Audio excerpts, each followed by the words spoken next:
Recording studio Ekma भूली।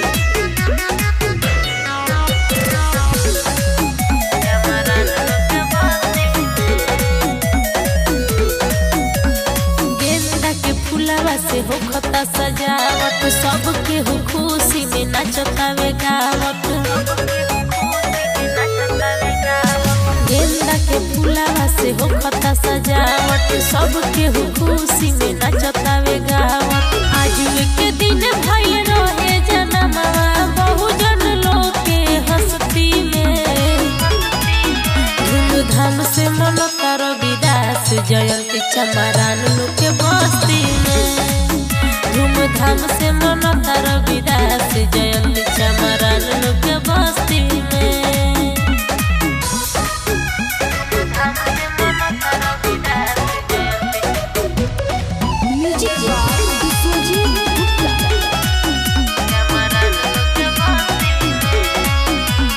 देखी के होता खुशी हो बहुते, जागल बा अपन समाज। अरे भइल बा फरक सुनो ये भाई, पहिले से बहुते आज। देखी के होता खुशी हो बहुते, जागल बा अपन समाज। अरे भइल बा फरक सुनो ये भाई, पहिले से बहुते आज। रंग बिरंग रंगोली बा बनल पूरा रस्ती में। धूमधाम से मनता रविदास जयंती चमरान लोग के बस्ती में। धूमधाम से मनता रविदास जयंती चमरान लोग के बस्ती में।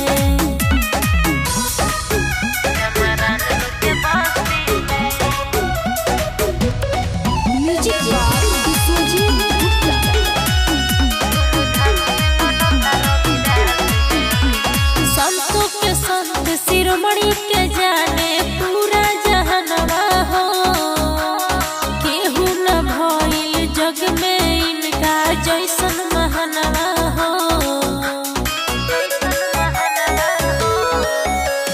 संतों के संत शिरोमणि के जाने पूरा जहानवा हो। अरे केहू न भइल जग में इनका जैसन महानवा हो।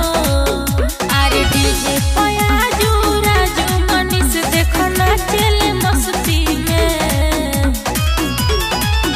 धूमधाम से मनता रविदास जयंती चमरान लोग के बस्ती में। धूमधाम से मनता रविदास जयंती चमरान लोग के बस्ती में। Sangharsh music digital recording studio Ekma भूली।